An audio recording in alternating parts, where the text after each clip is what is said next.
Today on Sports Central, we'll be going over our next schedule preview this offseason, and it will be over the Oregon State Beavers, and this is a team that went 5-7 in the 2019 season. And overall for Oregon State, bit of a disappointment of a season, but overall they improved a ton as the season went on. We're going to be going over whether or not they can make a bowl game in 2020 here today. We're going to be going over a few players that this team will be losing, who they're going to be returning, and also going over their schedule for the first time this offseason.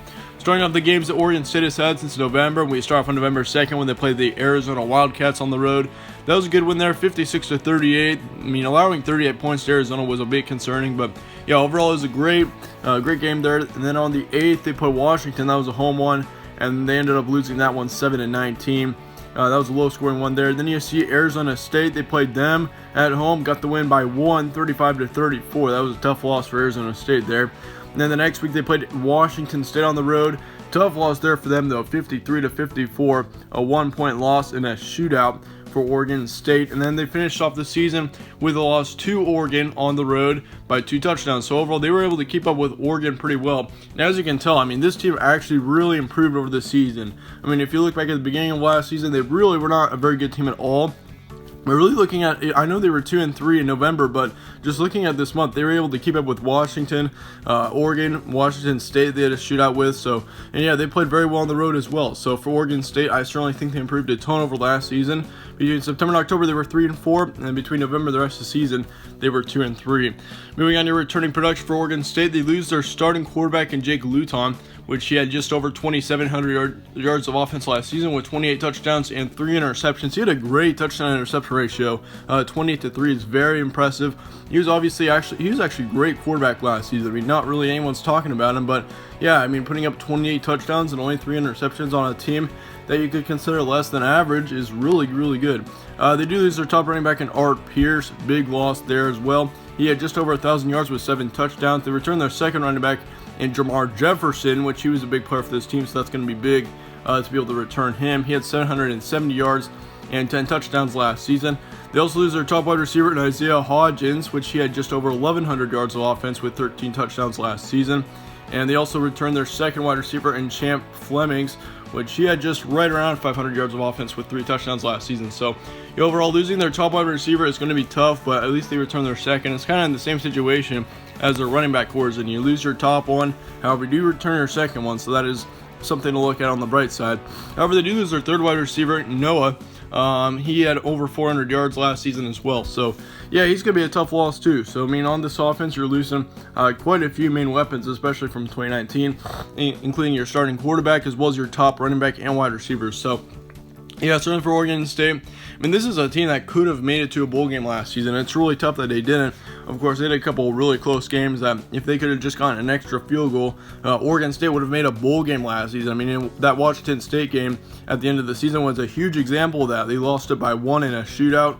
They could have just gotten a couple extra points. Oregon State would have been onto a bowl game, but yeah, overall, it just doesn't really happen that way sometimes, but they do lose 1 on the offensive line as well as 2 on the defensive line and 1 linebacker as well as 1 in the secondary. So a pretty average amount of losses on this defense for Oregon State, but that brings up the question, chances of a bowl game in 2020. I mean, we know how close they were in 2019. They were right on the edge of that, but will they in 2020? I mean, Oregon State, once again, they're losing a lot of big players. They're losing Jake Luton, their quarterback, their top running back and wide receiver. So that does concern me a little bit there. Actually, quite a bit, to be honest with you.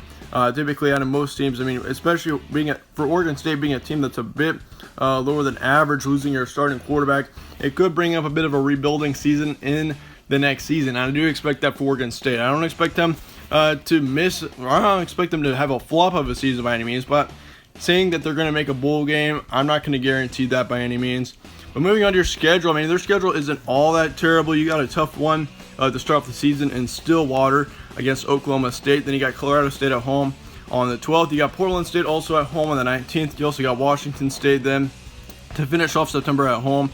As far as October goes, you got Arizona State on the road, and then you got Washington on the road as well. Then to finish off October, you got California and Stanford to finish it off. And in November, you got UCLA at home as well as Utah on the road, and then Arizona and Oregon at home to finish off the season. So, yeah, definitely I'd have to say your November is looking like the toughest month right now, having to go to Utah, a team that I do still expect to be a pretty good team next season, as well as Oregon. I mean, I still expect Oregon to win the Pac-12. So, Yeah, that November is going to be tough. I mean, October is going to be a tougher one too. I mean, with Arizona State and Washington on the road in back-to-back weeks, got to watch out for that. But yeah, overall, here's what I'm expecting. I'll give you 3 guaranteed wins. Once again, I will not give you guys every single game because this is a schedule preview. I'll give you every single game in our actual predictions coming out in a month. But yeah, record estimation for Oregon State is going to be 5-7 to 7-5. I don't expect anything crazy out of Oregon State this season. I think they're going to be right on the border of making a bowl game, kind of similar to how they were last season at their 5-7 record. I don't expect them to do anything crazy though.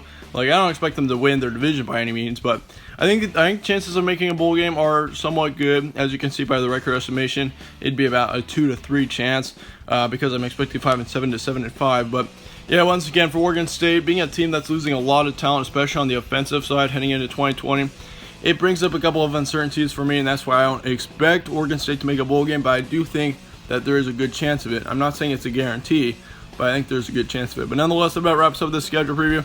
Let me know your thoughts in the comments below on Oregon State. Let me know whether you disagree with anything here or whether you agree with something. Let me know for sure in the comments below. But yeah, once again, thank you all for watching. Stay tuned for more from All Sports Central. If you enjoyed this schedule preview, be sure to slap a like on it, subscribe as well. Really helps out the channel. But once again, thank you all for watching. Stay tuned for more, and I will see you all later.